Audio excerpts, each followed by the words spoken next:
Oh, Dieu est fidèle, Dieu est merveilleux, Dieu est très bon. Alléluia. Je commence une série de messages que j'ai intitulé « Je suis Jésus ». Pas moi, là, mais c'est comme Jésus qui disait « Je suis Jésus ». Et je vais commencer avec Éphésiens, chapitre 5, versets 25 à 27, et vous allez voir où est-ce qu'on s'en va avec ça ce matin. Pour les maris, cela implique qu'ils portent à leur épouse le même amour que celui dont le Christ a aimé l'Église. Qu'est-ce que le Christ a fait pour l'Église? Il s'est sacrifié pour elle, afin de l'amener à vivre une vie pure et sainte. C'est pour cela qu'il l'a mise à part, qu'il l'a consacrée, qu'il l'a purifiée, qu'il l'a lavée à grandes eaux en lui donnant sa parole. Jésus a voulu que cette Église soit placée à ses côtés comme une fiancée resplendissante, de gloire et de beauté, sans une seule tache, sans une seule ride, praise the Lord, sans aucun défaut, sainte, digne de Dieu, irréprochable. Quelqu'un dit amen à cette parole. Avec le sketch de la jeunesse et la conclusion apportée par Alex, j'ai été inspiré de parler dans ce premier message de Jésus qui nous dit ce matin, « Je suis Jésus, l'époux ». Je pense que c'est la première fois que je prêche sur Jésus comme ça. « Je suis Jésus, l'époux ». L'Évangile, la bonne nouvelle, c'est la voix de l'époux appelant son épouse l'Église. C'est ça l'épouse, c'est l'Église. C'est la voix de l'époux qui appelle son épouse l'Église à lui. C'est comme si Jésus posait la question suivante, « Veux-tu m'épouser? » Ça, c'est cute, pareil, ça. Tous ceux qui rêvent de vous marier un jour, Jésus vous appelle et vous dit, « Veux-tu m'épouser? » Puis il faut que tu dises, « Oui, je le veux. » Quelle sera ta réponse? Et ce n'est pas juste d'avoir une relation amicale avec Jésus, quoi qu'il est notre ami, mais ce matin, c'est Jésus l'époux que je parle ce matin. Je suis l'époux, dit Jésus. Il ne veut pas juste une relation respectueuse ou même religieuse avec lui. Il veut en réalité un échange d'amour. Il veut vivre une relation amoureuse avec lui. L'Église, l'épouse, appartient à l'époux. Chaque membre du corps de Christ, l'Église est unie à Jésus par une union spirituelle que produit le Saint-Esprit qui habite en nous. Jésus est l'époux à venir de l'Église. Et si je suis né de nouveau ce matin, si j'ai non seulement cru en Jésus, mais je l'ai reçu dans ma vie, puis je suis un enfant de Dieu pareil comme la dernière qui a passé, quand Dan a vu son dossier qui était épais, mais finalement, quand Jésus a pris la place, il s'est aperçu qu'elle était un enfant de Dieu. C'est là que la balance est allée sur le bon bord. Si tu es un enfant de Dieu né de nouveau ce matin, laisse-moi te dire que tu ne seras pas un invité aux noces de l'agneau. Tu vas être la mariée aux noces de l'agneau. Wow! Je pensais que vous auriez été un petit peu plus excité que ça, mais ça s'en vient.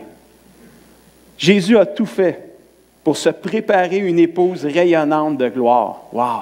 Jésus a tout fait pour se préparer une épouse rayonnante de beauté, pure, sainte, digne de Dieu, irréprochable. Moi, je crois que quand Jésus va revenir, il va vraiment venir chercher une église qui est pure, irréprochable et sainte. C'est vraiment vrai. Il y a des fois, il y a un verset qui dit quand le Fils de l'homme reviendra, est-ce qu'il va trouver la foi sur la terre? Moi, je vous dis, oui, il va en trouver. Il y en a qui disent, non, on en trouvera. Oui, il va en trouver. Alléluia. Moi, je vais être là-dedans. Moi, j'ai la foi, je veux garder la foi. Si l'apôtre Paul, il a dit, j'ai terminé la course, j'ai combattu de mon combat et j'ai gardé la foi, ça veut dire, oui, quand le Seigneur va venir, il va en trouver de la foi sur la terre. Moi, je vais être là. Alléluia. J'espère que vous allez être avec moi. Jésus va venir chercher une épouse digne, pure, irréprochable, et moi, je vais en faire partie. Alléluia. Wow! Alors, si Jésus a tout fait, a tout sacrifié pour se préparer une épouse extraordinaire, charmante et merveilleuse, alors le message ce matin, c'est « Faisons attention à l'Église ». C'est beau ça, hein? C'est qui l'Église? C'est pas la bâtisse, l'Église? On s'en va à l'Église, on s'en va à la bâtisse. La bâtisse, c'est juste un lieu, pas qui nous mouille dessus, ou que quand il fait trop chaud, là, on s'écrase sous la chaleur. L'Église, c'est nous, c'est les enfants de Dieu, c'est les fils et les filles de Dieu, c'est ceux qui sont nés de nouveau, hommes ou femmes, filles ou garçons. Mes amis, l'Église, c'est terminé de parler en mal de l'épouse de Christ. C'est terminé, cette époque-là. Si on réalise qui on est vraiment, Jésus-Christ, on est l'Église, la famille de Dieu, l'épouse de Jésus-Christ, la fiancée, la future épouse, la fiancée de Jésus-Christ. Si c'est vraiment ça qu'on est, puis Jésus s'en vient chercher une épouse glorieuse et resplendissante, je pense qu'il faut arrêter de parler en mal les uns les autres. Si c'est nous, l'Église, il faut arrêter ça, là. On ne devrait jamais tolérer ça, on ne devrait jamais accepter ça. Et pourtant, c'est ce que l'ennemi essaie de faire avec nous. Oui, si tu parles en mal de l'Église, tu parles en mal de l'épouse de Jésus-Christ, alors tu vas avoir à faire face à l'époux. Puis moi, là, avec la balance qu'on a vue tantôt, là, pas le goût d'avoir à faire face à Jésus-Christ. Le mieux est sur son bord. Puis c'est sûr que s'il y a quelqu'un qui parle en mal de ma femme, comme tous les maris, si quelqu'un parle en mal de votre femme, vous allez réagir, vous allez sursauter, vous allez peut-être même sursauter sur la personne qui parle en mal de vous, de votre femme. Vous n'aimerez pas ça. Probablement non plus que les femmes n'aimeraient pas qu'on parle en mal de leur mari. Y a-t-il quelqu'un qui aimerait ça qu'on parle en mal d'eux ce matin? Faites-vous plaisir? Non. Ah non, personne ne veut qu'on parle mal d'eux. Mais pourquoi on le fait? Oh! Pourquoi on le fait? Est-ce qu'on le fait? Dites rien, là, je fais juste poser des questions. Là. Est-ce qu'on le fait? Parle en mal des gens. On le fait même sans s'en rendre compte. Si tu parles en mal d'un frère ou d'une sœur, d'un pasteur, d'un leader, d'un membre de l'Église, si tu parles en mal de l'épouse de Christ, c'est une chose que Dieu ne veut pas. S'encourager, s'avertir, se reprendre, dire la vérité avec amour, oui, j'ai bien dit avec amour, oui, Dieu le veut. C'est pas de ne pas se reprendre, c'est pas de ne pas s'encourager, c'est pas de ne pas s'avertir. Je crois qu'il y a une façon que la Bible nous dit de le faire avec amour. Mais parler en mal, s'écraser puis dire des méchancetés l'un de l'autre, Dieu ne le veut pas. Et nous sommes la fiancée de Jésus-Christ. Jésus nous dit ce matin, je suis Jésus l'époux. Veux-tu m'épouser? Alléluia. Jésus veut vivre une aventure d'amour avec sa future épouse qui est nous, l'Église. Il veut préparer sa future épouse au grand rendez-vous là-haut dans le ciel, le mariage de Jésus, les noces de l'agneau. Alléluia. Et ça devrait nous exciter ce matin, frères et sœurs. Ça devrait nous encourager, en plus avec le message qu'on a eu d'Anita Pierce la semaine passée, ça devrait nous booster. Alléluia. Pour nous préparer à ce jour extraordinaire. Le jour des noces. Oh yes, praise the Lord, c'est vraiment bon. Apocalypse, c'est trop beau. Chapitre 19, versets 7 à 9. Réjouissons-nous et soyons heureux. On s'en va aux noces. Woo, praise the Lord. Y a-t-il quelqu'un qui est malheureux quand il s'en va aux noces? C'est une occasion de joie, c'est une atmosphère de joie. Réjouissons-nous, soyons heureux, rendons-lui gloire, car le moment des noces de l'agneau, des noces de Jésus, notre futur époux, est arrivé. Et son épouse, c'est quoi? Préparé. Alléluia. Prépare-toi à la rencontre de ton futur époux. Alléluia. Moi, là, je prépare bien du monde pour le mariage. Ça m'arrive à chaque année de préparer des gens pour le mariage. Puis, les gens qui se marient, là, ils se préparent pour leur mariage. Ils weigh à leur affaire. C'est ça, ils se préparent. Hein, Francis, tu te prépares? Kathleen? Elle est préparée, ça, c'est vrai. Elle arrive avec son dossier dans le bureau, puis tac, tac, tac, tu vas faire ça. Moi, je sais où je m'en vais avec eux autres, c'est sûr et certain. Je ne serai pas perdu. Mais on y voit, on se prépare. Les jours des noces s'en viennent, on se prépare. Ça serait plate qu'on arrive aux noces, puis il y a juste moi qui est là, puis les mariés ne sont même pas là. Ça serait pire encore que le marié soit là, puis la mariée, elle n'arrive pas. On sait qu'elle arrive déjà en retard, mais on sait qu'elle va arriver. J'ai déjà vécu un mariage où l'épouse est arrivée à 45 minutes. Là, on se demandait vraiment, va-t-il arriver, là? Une chance qu'on avait des selles, on essayait de l'appeler, elle arrive-tu? Puis quand elle est arrivée, on était au sous-sol, on se préparait avant de la monter. Elle dit, j'ai oublié les alliances. T'es déjà en retard? Oubliez les alliances.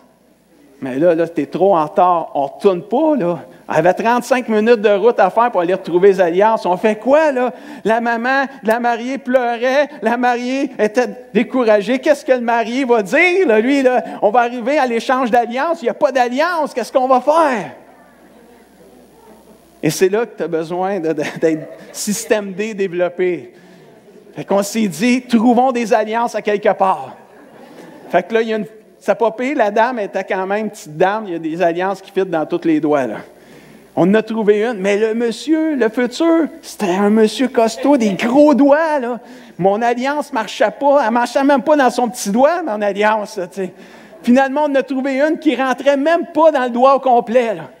Mais là, je suis allé l'avertir. J'ai dit, hey, ils ont oublié les alliances, mais no stress, no stress.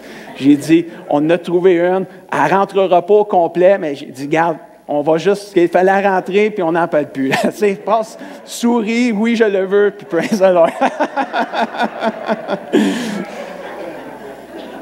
Être préparé, frères et sœurs.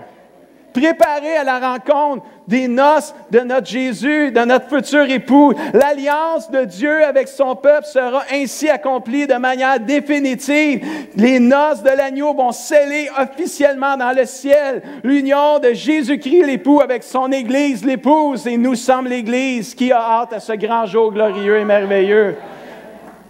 L'épouse de Jésus sera introduite dans le palais du ciel, le palais de la gloire de Dieu. Elle sera glorieuse. Elle sera pure, l'Église de Jésus-Christ, sans tache ni ride, ni rien de semblable. Elle sera revêtue de la gloire de Dieu. Est-ce que cela ne vaut pas la peine de vivre pour Jésus sur cette terre? Alléluia, je ne voudrais pas manquer ce rendez-vous.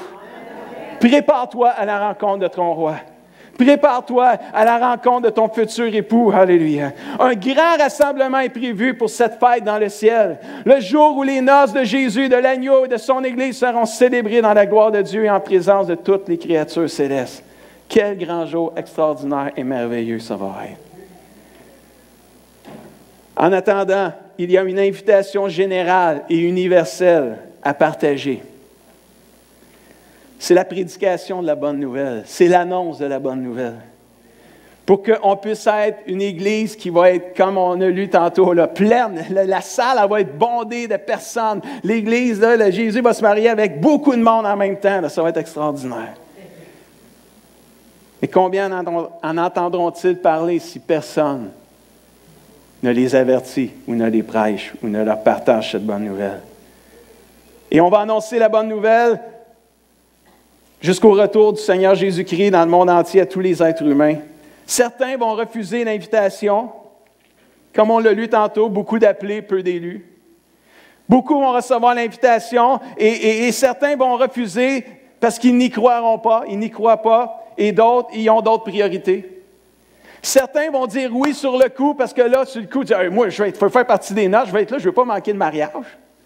Et donc, il y en a qui vont dire oui sur le coup de l'invitation, mais ils vont vivre comme s'ils n'avaient jamais dit oui et ne se prépareront pas pour le mariage parce qu'ils vont dire « l'époux tarde ». Voyons, on pensait que ça allait arriver plus vite que ça. Puis là, tranquillement, on vit comme si finalement on ne se prépare plus pour le mariage parce qu'on a l'impression que ça n'arrivera plus, il n'arrivera pas. Et ceux qui sont fait assez longtemps, qui sont chrétiens, comprennent tout le combat que je suis en train de dire là, toutes les tentations. Là, c'est vrai, l'époux tarde. Hey, ça fait quand même... 83 à 2005, ça fait 33 ans, là. Pour ma part. Il y en a, ça fait 70 ans et plus, là, en arrière. Il y en a, ça fait 70 ans et plus, là. Il va-t-il arriver? C'est sûr que quand ça fait 70 ans, tu es chrétien, c'est soit que le Seigneur vient chercher, il va revenir te chercher, ou ben non, il va venir te chercher, puis il va t'emmener avec lui. Le jour approche de plus en plus, quand ça fait longtemps que tu es chrétien, c'est encore plus le temps de ne pas abandonner. Au contraire. D'autres vont dire oui, puis ils vont se préparer pour le mariage. Comme on l'a vu la semaine passée, ils vont mettre de l'huile dans leur lampe, puis ils vont en mettre à côté pour être sûrs qu'ils n'en manqueront pas. Cher ami,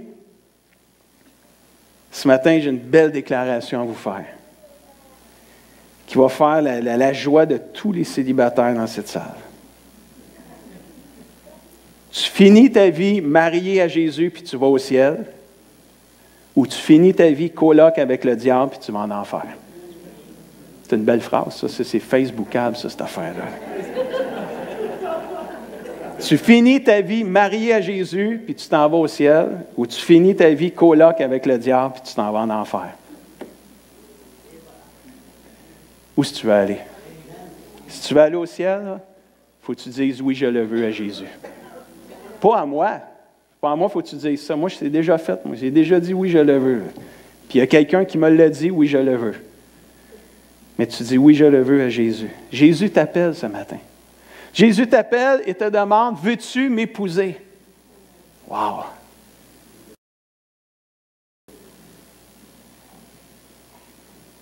C'est cool, ça, de dire « Veux-tu m'épouser? » Je l'ai fait une fois dans ma vie. Quel moment merveilleux, mais stressant en même temps.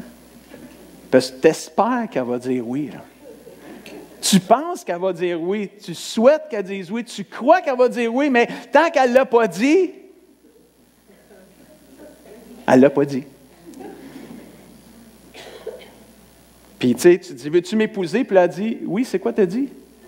Ah, t'as dit oui, trop tard. Jésus t'appelle ce matin, puis il te dit, veux-tu m'épouser? Tout ce que tu as à faire, c'est de lui dire, oui, je le veux. Une fois que tu as dit, oui, je le veux, tu commences une nouvelle vie avec lui. Parce que la Bible a dit à tous ceux qui ont cru en Jésus puis qui l'ont reçu dans leur cœur, Jésus a donné à ces gens-là la possibilité, le pouvoir de devenir un enfant de Dieu. Et ces gens-là ne sont pas nés d'une naissance naturelle, mais ils sont nés de Dieu et c'est Dieu qui leur donne une nouvelle vie. Et là, quand tu dis « oui, je le veux » à Jésus-Christ, tu le reçois dans ton cœur, tu commences une vie nouvelle, une vie amoureuse avec Jésus, une vie où tu vas prier comme tu n'as peut-être jamais prié dans ta vie auparavant, une vie où tu vas commencer à aimer, je ne l'ai pas, mais je l'ai comme ici, à aimer la parole de Dieu. Ça fait drôle à dire sur une tablette, hein? Mais j'ai ma Bible là-dedans, là. Ma Bible est là. Une vie où tu vas aimer la parole de Dieu, où tu vas aimer la lire, où tu vas aimer la méditer, réfléchir dessus, où tu vas aimer l'entendre parler, la parole de Dieu, et surtout, tu vas aimer la pratiquer. Parce que juste l'entendre pour l'entendre, ça ne vaut pas grand-chose. Il faut la mettre en pratique. Tu vas découvrir une vie où tu vas commencer à aimer Dieu comme tu ne l'as jamais aimé dans toute ta vie. Mais surtout, tu vas commencer à aimer la famille de Dieu, les frères et les sœurs, les uns les autres, comme Jésus t'aime. Wow, spectaculaire! Une vie où tu vas être en paix avec Dieu et tu vas apprendre à vivre en paix avec la famille de Dieu, les frères et les sœurs. Une vie extraordinaire, une vie nouvelle, une vie amoureuse avec Jésus, ton fiancé, qui va t'aider à aimer l'Église, sa fiancée, au complet. Une vie où tu vas faire le bien et éviter le mal. Une vie où tu vas apprendre à aimer les choses que Dieu aime et à faire les choses que Dieu veut et à ne pas faire les choses que Dieu ne veut pas. La Bible dit dans Hébreux chapitre 12, verset 14, « Cherchez à vivre en chicane avec tout le monde. » Y a-t-il quelqu'un qui a dit « Amen » à ça? En paix? Non, ils n'ont pas dit « Amen », ils ont dit « en paix ». Cherchez à vivre en paix avec quelques personnes. Hey, c'est hot, ce verset-là. Là. Il y en a qui aiment ça du steak, hein? Mais ça en est tout un. Là. Vivre en paix avec tout le monde. Tout, ouais, c'est du gros filet mignon. Efforcez-vous de progresser vers une vie sainte sans laquelle personne ne pourra voir le Seigneur. Dans une autre version, ça dit « Recherchez la sanctification ». La sanctification, là, on peut le prêcher, mais il y a plein de monde qui ne savent même pas c'est quoi que ça veut dire. Mais on l'explique dans ce verset-là. La sanctification, quand vous entendez le mot sanctification, ça veut dire une progression vers une vie sainte, une vie où on fait le bien et non le mal. Une vie où on s'approche de Dieu et on s'éloigne du péché, frères et sœurs. Une vie où on pratique la parole de Dieu puis on ne pratique pas le péché. Amen. C'est ça la sainteté, c'est ça la vie sainte. Et c'est juste Jésus qui peut nous rendre capables de s'approcher de Dieu et de ne pas pratiquer le péché. Sans Dieu, c'est impossible. Alléluia. Et on court vers cette perfection-là. On n'est pas parfait personne, mais on progresse vers cette vie-là, sans laquelle personne ne pourra voir le Seigneur. Alléluia. Jésus nous dit à nous, je suis Jésus, l'époux, alléluia. J'ai donné ma vie pour ma future épouse, l'Église, afin qu'elle puisse m'aimer avec passion. Non pas par obligation, mais par amour, alléluia. C'est ça que Jésus veut de toi. Il veut que tu l'aimes avec amour, avec passion. Pas parce que tu es obligé, mais par amour, frères et sœurs. Ça, c'est pareil comme tu es dans une vie de couple, puis l'autre, elle fait des affaires parce que j'ai pas le choix, il faut qu'elle le fasse. Tu sais, j'ai pas le choix de l'aimer, là. Je l'ai marié. Je suis pogné pour l'aimer. J'ai pas le choix. On s'entend-tu que quand quelqu'un dit ça,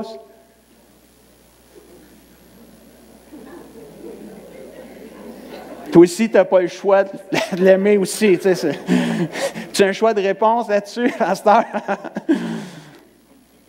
Imagine-toi quand il y a un amour véritable dans le couple, où ce qu'on s'aime, puis qu'on fait des choses par amour. On peut faire des choses qui peuvent être difficiles pour l'autre, pour nous à faire, mais par amour, on le fait parce que justement, c'est l'amour qui nous pousse à le faire. L'amour, aimer Jésus avec passion. Jésus, il a tout fait, il a tout donné, il a tout arrangé pour qu'on puisse l'aimer passionnément. Lorsque nous lisons ces textes qui parlent des noces de l'agneau, il est question d'un festin, de réjouissance, d'une grande fête. Et on comprend très bien aussi qu'il s'agit d'un événement spirituel et glorieux qui se déroule dans le ciel, auquel nous participerons si du moins nous persévérons jusqu'au bout. Dans l'attente du retour de notre Seigneur Jésus-Christ et dans la communion avec lui. Matthieu 24, 13.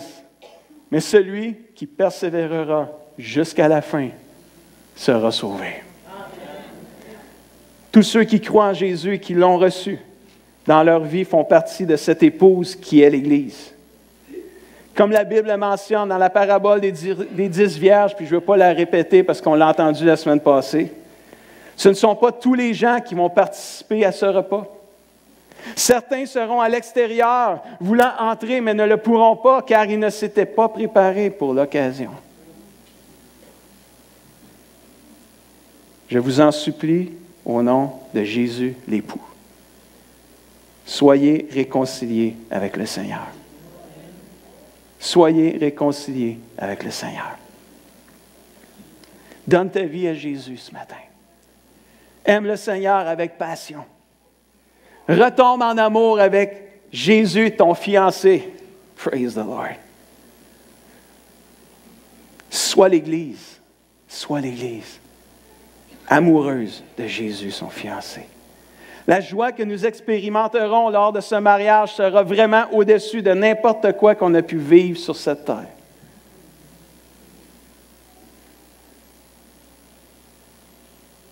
Tous ceux qui se sont mariés peuvent dire, dans la majorité, que c'était un grand jour, un des plus beaux jours de leur vie.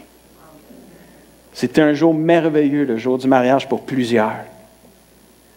Mais le mariage avec Jésus, il n'y a rien pour battre ça. Parce que là, c'est l'éternité au complet qui en dépend. On va passer l'éternité avec Jésus. Vous savez très bien, frères et sœurs, que la vie est si fragile. La vie est si courte. On dit Jésus revient bientôt, puis c'est vrai, Jésus revient bientôt, mais tu ne sais jamais quand ta mort va frapper. On l'a vu cette semaine pour ceux qui ont suivi les nouvelles avec la famille Lapierre.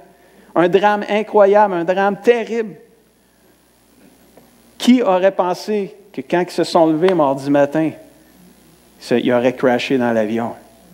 Qui aurait pensé ça? Personne n'aurait pensé ça. Il n'y a personne qui pensait ça. La vie est si fragile, frères et sœurs. Tu ne sais pas quand est-ce que ça va se terminer là. C'est d'où l'importance d'être prête pour le retour, pour le jour des noces, le jour du mariage. Soyons spirituellement éveillés, frères et sœurs. Soyons alertes, soyons vivants pour Jésus. Faisons tout pour connaître le Seigneur et le faire connaître aux autres. Faisons tout pour l'aimer, lui faire confiance. Soyons remplis du Saint-Esprit, comme il a été dit. Remplis d'une huile de foi, de joie, d'espoir à partager autour de nous, frères et sœurs. Continuons plutôt à nous aimer les uns les autres passionnément. Alléluia. Imaginez-vous si on se tient ensemble, peuple de Dieu.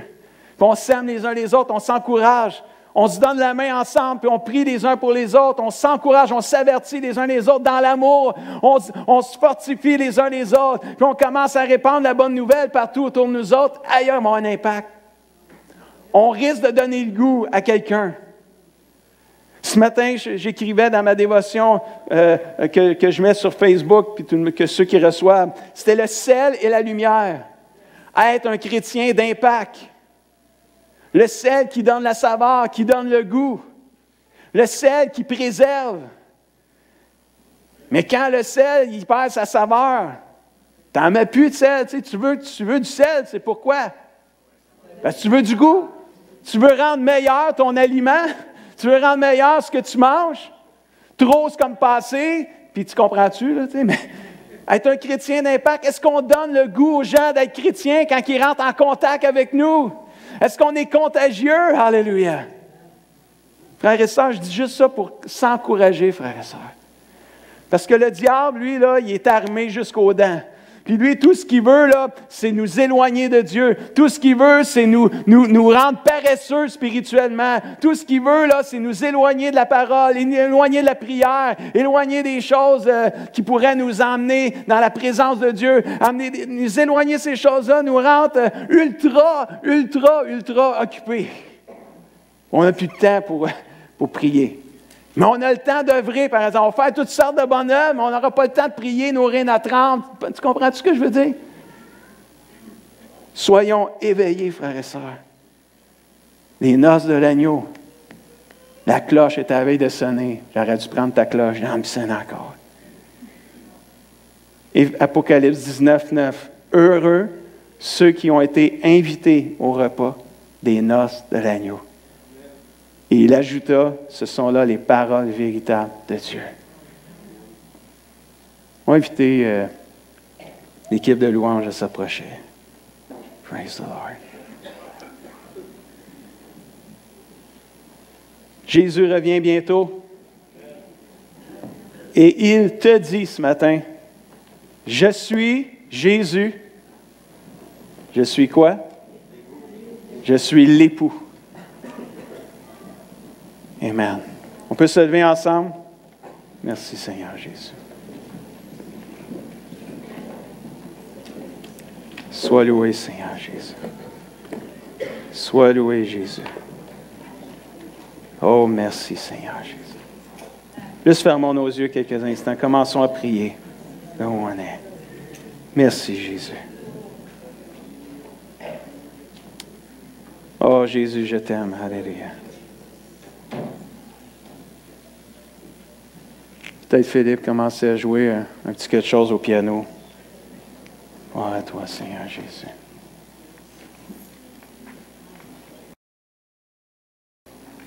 Juste fermons nos yeux quelques instants, on va prier. Papa céleste, il y a un jour glorieux qui s'en vient. Alléluia. Un jour merveilleux où on va se marier avec Jésus. Papa céleste, je prie ce matin que tu puisses parler à chaque personne qui est ici dans ce lieu, à chaque personne qui entend ce message par l'Internet. Je prie que tu te révèles à chacune de ces personnes-là ce matin ou aujourd'hui. Et que Dieu, tu puisses inspirer, injecter une parole de foi dans leur cœur. Une parole, Seigneur, qui va demeurer dans leur cœur et leur esprit, Seigneur, et leur âme. Une parole qui va les amener à toujours vouloir être prêts pour le jour du mariage. Une parole où ce que tu vas toujours nous rappeler, prépare-toi, sois prêt, sois prête pour le retour de Jésus, pour le jour du mariage. Alléluia. Ne laisse absolument rien te séparer de cette journée-là. Ne laisse absolument rien te distraire au point de ne pas te préparer pour le retour de Jésus, pour le jour du mariage. Ne laisse rien te distraire au point de ne pas remplir ton âme de l'Esprit Saint, de l'huile de l'Esprit de Dieu. Ce matin, tout doucement la musique, s'il vous plaît. Jésus, l'époux, s'adresse à toi ce matin. Et il te dit, veux-tu m'épouser? Est-ce qu'il y en a des gens dans cette salle? Vous n'avez jamais dit à Jésus, oui, je le veux. Vous n'avez jamais reçu Jésus dans votre cœur. Ce matin, Jésus t'appelle. Tu as peut-être passé une partie de ta vie dans l'Église, mais tu n'as jamais dit à Jésus, viens habiter dans mon cœur. Ce matin, Jésus t'appelle et il te dit, veux-tu m'épouser? Wow! Est-ce qu'il y a quelqu'un dans cette salle qui, pour la première fois, va dire à Jésus, oui, je le veux? Juste lever la main bien haute. Amen. Est-ce qu'il y en a d'autres dans cette salle qui veulent dire, oui, je le veux à Jésus?